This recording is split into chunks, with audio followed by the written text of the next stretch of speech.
Guys, welcome back to some more AFK Arena. Today we're over on our test account and we are looking at the Bountiful trials of Salaki. Now overall guys, it seems like he is going to make a really big impact when it comes to our Mauler faction. I can see him with Brutus, I can see him with Anasta, I can see him with Kren. A lot of different buffs that he is going to provide as a support hero. So today we're going to run through the trials. I'm going to see kind of how he performs in here. Now the trials are usually not very indicative to how the hero is actually going to perform when we see him within campaign formations, when we see him with higher level deficiencies. But overall, we do this to get some loot out of here, guys. First team is going to be Damon. Then we're going to have Peanut. We're going to have Salaki in the middle or in the top. And then we're going to have Brutus. And then we're going to go with Kren in here. So this is your first formation, guys. You can see him and Brutus, him and Kren. It seems like it is going to be a really good combination when you add these two in. And I love how he looks, guys. He is probably one of the coolest looking heroes within AFK Arena. And you can see, guys, of course, Brutus just being a monster, but Salaki buffs him up, which is awesome. Remember, he is providing Life Leech and he is providing Haste, which again are two just absolute monster attributes when it comes to AFK Arena. Which we definitely want to see in the support hero. So not disappointing. 2.22, of course, 3.4. Him, again, not really too worried about the healing aspect of him because for the majority of his skills and abilities, he is a buffer. He is really a buffer within this formation. Second one is going to remain the same. So we have Damon, we have Peanut, and then we do have Salaki, Brutus, and Kren within here. Brutus, of course, guys, just a monster, an absolute monster again. I love how he is built. I love how they designed the hero. Probably still my favorite awakened hero as much as I like the summoned. He is very good, guys. Look at that, 5 million damage from Damon. A lot of players do also ask if Damon is viable when it comes to higher levels. I am in chapter 44, guys. We're pushing to 45, and we are still using Damon within the formation. Now, second one, we're going to put Peanut in here. We're going to put a star within the formation, Brutus, Kren, and then you guessed it, guys, we're going with the 4 combination of the Maulers within here, which again is just going to provide a lot of buffs, a lot of shielding, and I love, again, how he looks, guys. His design, his build, even there, guys, where he catches fire, that increases the life leech, that increases the haste. That is kind of the buff potential that we see out of this hero, which again, we really do like to see. 3.40. Now, combined with heroes like a star, that's why I think he's going to be really good together, is when you're combining him with a hero like a star. Of course, she does have, or Anasta, has the damage protection, so the damage mitigation factor. A star also has that damage mitigation factor. Kren, of course, has that 50% damage reduction because of the plus 60 engraving. So this is just a absolute crazy combination. Now the question is he going to go meta? Is he going to be in a meta formation? Looking at our 5 kind of meta formations, I could see him working, and I could really see him working in an awakened version of Brutus, possibly with Scrag type combination, because again, Scrag is going to bring some damage mitigation, some attack bonuses, some energy regeneration. I could see combinations. I could see meta combinations with these heroes, particularly, guys, just because, again, they are so strong within formations. Now, this one's going to run Tarnos, and this one is going to run Skarath. So this is going to be the combination. We're going to put everyone together in this one. But like I was saying, guys, when it comes to some of the meta formations, we could actually see a pretty solid meta formation built around Brutus. Even with the Scrag Invade using a hero like Tarnos, if you can keep everyone in the back, guys, the damage is just going to be huge. Look at that, 2.172 million, which of course we have Salaki in here as a solid buffer within the team. And the final one, which is over to our right, remains the same formation. So we have Brutus, we have Salaki, we have Tarnos, we have Anasta, and then we do have Skarath within this formation, bringing everyone together.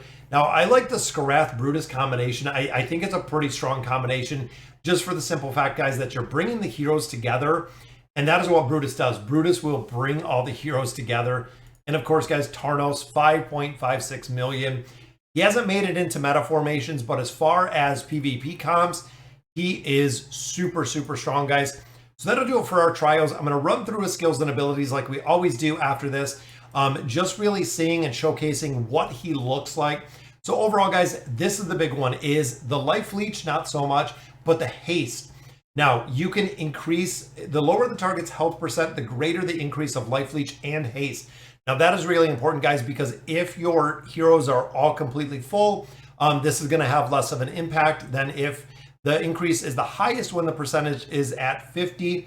So again, if they're at half life, you're going to get the biggest bang for your buck when it comes to the haste. Then also the ultimate ability will increase the hero's attack rating by 4% and life leech by 4 points. Again, life leech really not too concerned about with him being a buffer. Now looking at the force field, shielding, of course, this doesn't go to his healing aspect, but the shielding aspect on the lowest health, which I love, guys, because again, if you have a hero that is much lower, you're going to give a shield, and also the life leech and the haste is going to have an additional buff in there.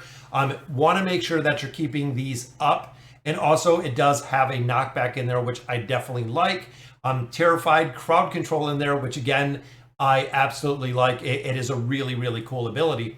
Now looking at the Withering Winds, so he starts this at the beginning of the battle, and now I got this wrong last time, so lasting up to 30 seconds. While the wind is active, all allied heroes take 30% less damage and deal 20% less damage. So it is kind of a debuff and a buff on both sides. So all allied heroes take 30% less damage. So that is a huge mitigation factor, and deal 20% less damage. So that is actually going to be detrimental to the allied heroes, because even though they're taking less damage, they are dealing less damage, which again is kind of a both sides. The reduction to damage received will start diminishing 5 seconds after it is cast. So that means at 125, it will start diminishing, and then it will go down from there. Now, the big thing is here, after the winds have been activated for 15 seconds, permanently reduces the enemy's defense rating by 1% for every second that the Withering Winds remains active. That is right, guys. Now he has a defense rating reduction, which again, looking at Anastal, looking at Brutus, heroes of that nature, that is going to amp up their damage because we have that damage reduction in there, which I definitely like. Also, this one permanently increases damage dealt by allied heroes by 1% for each second while it is active. Again, this is kind of offsetting what it has within there. And then, of course, damage dealt by enemies, normal attack is reduced by 20%. So not only do you have the less damage, but you also have the normal attack damage reduction, which brings us to the death deferred. While he is alive, 25% of the direct damage received by allies will be spread out every 1 second over the 4 seconds. So again, this is a sharing aspect, which is awesome, because when you look at a hero like Brutus, a shielding hero, this is going to offset a lot of the damage between the team. If they can shield the whole entire team, even like with the awakened version of Taylene, this is going to be pretty good. When the skill deals damage, he will heal allied heroes with the lowest health percent, again, keeping them alive. Then the target's attack rating by 12%, accuracy by 50, reduces delayed damage by 15%. If an enemy dies, it is removed, guys. So if there is a damage of a time in effect, it is going to be removed. Now, signature item, of course, is dealing with the shield. When the ultimate ends, all allied heroes receive a shield. Shield is equal to 10% of the total damage caused by allied heroes for the duration of the ultimate.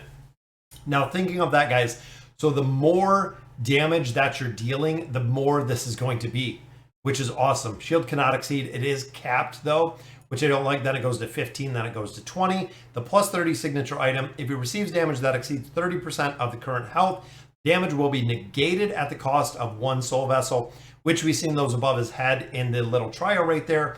Has a cooldown of 4 seconds, can be triggered 3 times. He gets 3 of these soul essence. This is essentially his cheat death. So this is one method that he does get to cheat death. Then, of course, the furniture, guys. When the flame is used in allied heroes being controlled, most of the control effect and the targets will be lifted. This is the anti-crowd control, which again could have a effect within PvP. This effect can be triggered by each ally up to 3 times per battle, and then using the frightening force field will clear all delayed damage received by the target. So again, we're getting rid of damage, guys. So not only is he a very solid buffer for all of his skills here with life leech and haste and the attack, but he is also a shielder, and he also is a big damage mitigation hero. So guys, that'll do it for our Arena of Trials. Let me know in the comments what you guys think, and as always, thank you guys for watching.